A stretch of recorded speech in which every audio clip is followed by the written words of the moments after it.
Welcome back to the channel. My name is Mike. As you can see, I have another pair of Ariats for review. This time, it's kind of a dream pair. I have one or two dream pairs in my closet. I got these ones for my birthday, and it's the Ariat Gallup Western boot, full quill ostrich.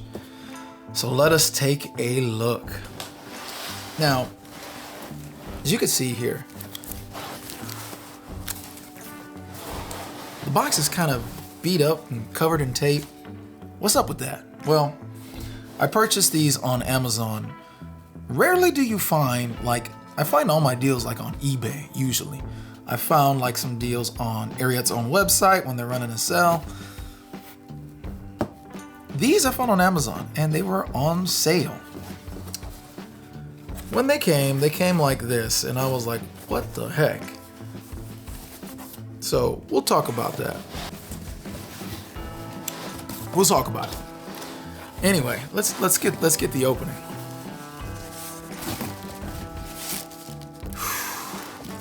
Just let that leather smell just waft right in. So this is usual Ariat. Their unboxing are pretty much the same. But my friends, what you find in this box is not what you find everywhere else. Dang it. These are good looking boots. It's a dream pair. Boy, oh boy, do they look good. And boy, oh boy, do they smell so good. Brand new boots. You gotta love it. So let's keep on unboxing these babies. The Ariat Gallup Western full quill ostrich boots. These, in particular the Gallup, have been on my radar for as long as I've been into boots. They were kind of a pair of boots that were kind of like, these are out of my reach. I'm probably never gonna have those, or dream pair maybe someday. You know, I can't say I was never gonna have it. I don't think that way, but it's like someday off in the future, way off in the future. It's not that far off.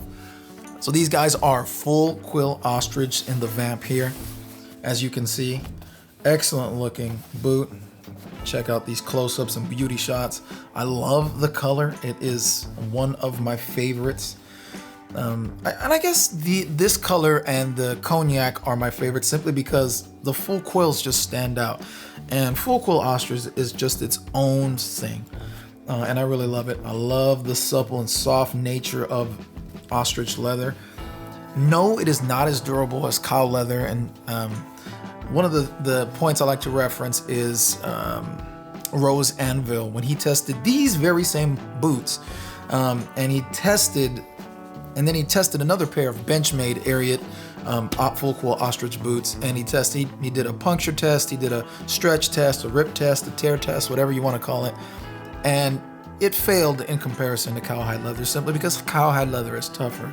Now it is durable in the sense of it's soft, but the elasticity of it is very high. So it's durable in that way. But in comparison to cowhide, and even more so bull hide, and then you have other skins such as elephant, shark, and then you have say stingray. These are all super tough. And then you have your regular cowhide stuff. It's tough, and it's tougher than this. This is not as tough as that, okay? And I like to say that on the outset. Now, I have heard some things about this. I don't work in my cowboy boots. I wear them for fashion. I wear them to go out on the town. I wear them for everyday use. I like the style. I like to wear them, okay?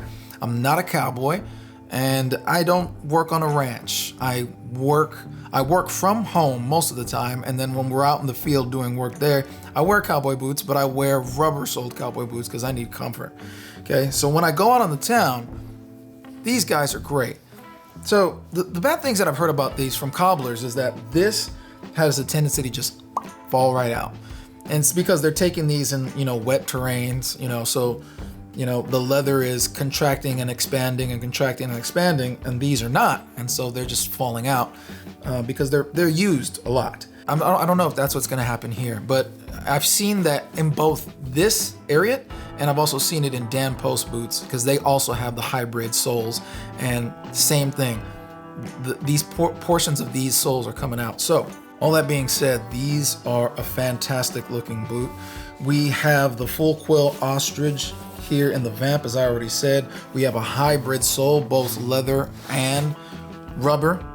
This is a full stack leather heel.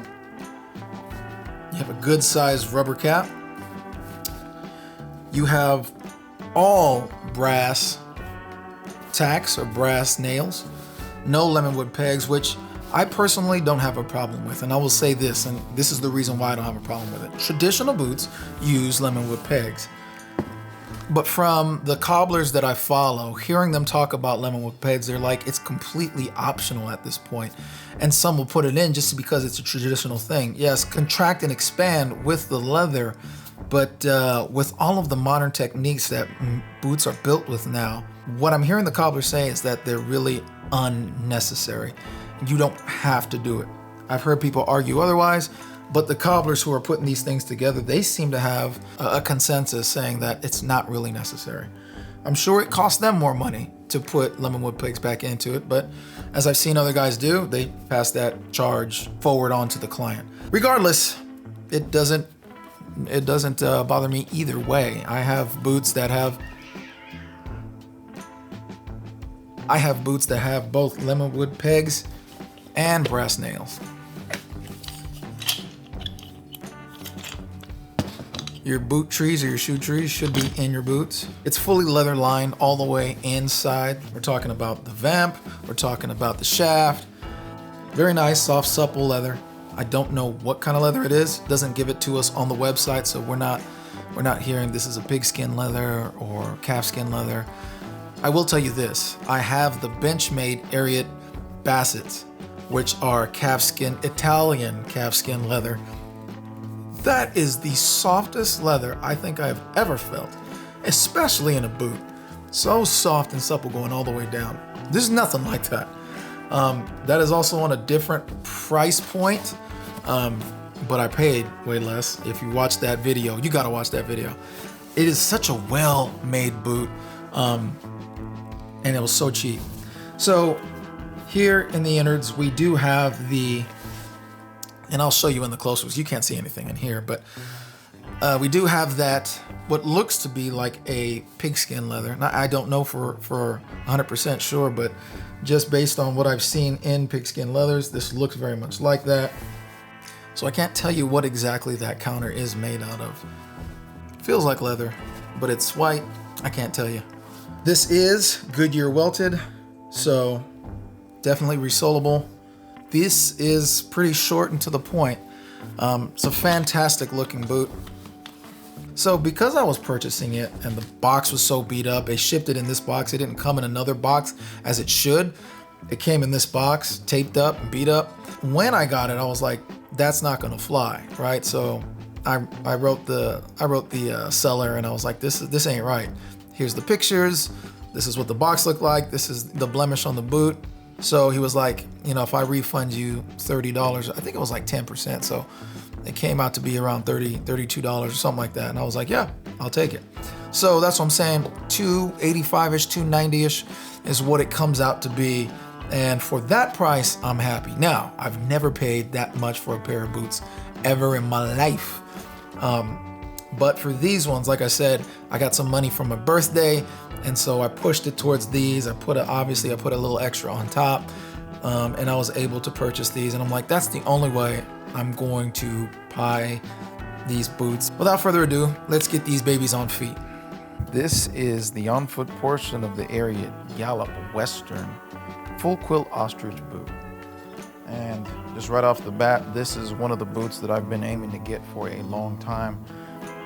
Full Quill Ostrich in this color and a pair of Ariats to boot. So I'm very happy that I got a hold of these. I'm currently wearing my George Relaxed Fit jeans. If you're wondering about my jeans, I talk about them pretty much on every episode. I don't wear a boot cut jean simply because I'm not skinny, so for my size, they will bell bottom out at the bottom, and I'm not really wanting that. So these fit best for my boots. and I think they look really good with them. So these look fantastic. I think you're gonna hear me talk about that the most on this on-foot portion, simply because they just look so good. They feel good. The leather, how does the leather feel? The leather feels great. As usual, it is a full quill ostrich, so ostrich leather is just so soft. And so anyway, as you can see here with the lighter shade of the boot, with the contrast of the light and that lighter color of the boot, you could see just the wrinkles in that ostrich skin. And I think those are attributes that add to, the full quill aspect of it all. And it just looks so good. I really love these pairs of boots. And that's the on-foot portion, and that does it for my review of these Ariat Gallup Western boots. These are a great pair of boots. They look great, they feel great. As usual with Ariat, I get a 13 double E. That's exactly what these are. They're not 13D, because that would have been a little bit harder. But with these special leathers, just like I did the Ariat Benchmade Basset, those were 13Ds. They fit a little bit snug, but because of the nature of that rough out boot, it's just soft everywhere. It's gonna conform to my foot. So that one I wasn't worried about. Though the other Ariats I definitely am concerned about. This one, double E, it's my size, it's gonna fit me great. So I am really happy with this purchase. Probably not gonna buy another pair of boots spending that much money. That's probably why you may not see a Lucchese boot on this channel. Not that I don't like them, it's just because I can't bring myself to spend that much money. Now, if Lucchese wants to get a review on this channel, by all means, send your boy some boots. I will see you on the next one. I talk too much.